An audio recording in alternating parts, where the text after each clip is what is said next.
বছরের অন্য যে কোনো সময়ের চেয়ে 13, 14 ও 21 ফেব্রুয়ারি ফুলের বিক্রি বেড়ে যায় বহু গুণে। যশোর ও সাভারের ফুল চাষিরা এই সময় সারা দেশে 5 কোটি টাকার বিভিন্ন প্রজাতির ফুল সরবরাহ করে থাকে। যশোর প্রতিনিধি তামান্না চৌধুরী ও সাভার প্রতিনিধি সঞ্জীব কুমার সাহার পাঠানো তথ্যচিত্র নিয়ে রেজন করিমের টেক্সট রিপোর্ট।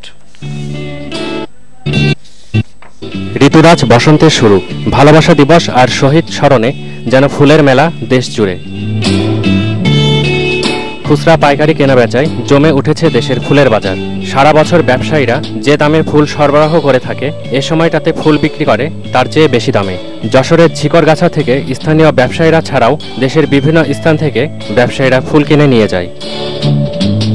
13, 14 এটা আর 21 ফেব্রুয়ারি এটা হলো সারা বাংলাদেশে 21 ফেব্রুয়ারি স্কুলে বা কলেজে ওরা ফুল চলে। এখান থেকে প্রত্যেক বছরই ফুল নিয়ে যায়।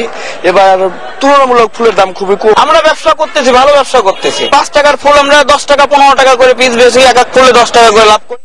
এদিকে সাভারের বিরুলিয়া, সাধাপুর, খাগান ও কালিয়াকোর সহ বিভিন্ন এলাকায় বাণিজ্যিকভাবে চাষ হচ্ছে গোলাপ ফুলের। সাভারের লোক এখন 200-250 লোক আছে, আমরা ফুলের চাষ করি। গোলাপ ফুল আর কোনো ক্ষেত করি না, এই বিক্রি করি আমার সংসার চালাই। তবে সঠিক পরিচর্যার অভাবে ব্যাহত হচ্ছে লক্ষ্যমাত্রা অর্জন।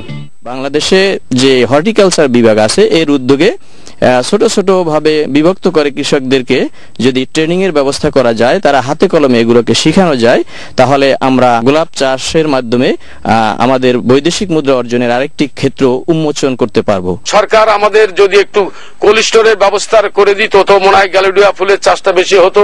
তো গ্যালেরিয়া ফুল আমরা চাষের জন্য সমস্যার সৃষ্টি করছি শুধু বীজ সংরক্ষণের অভাবে।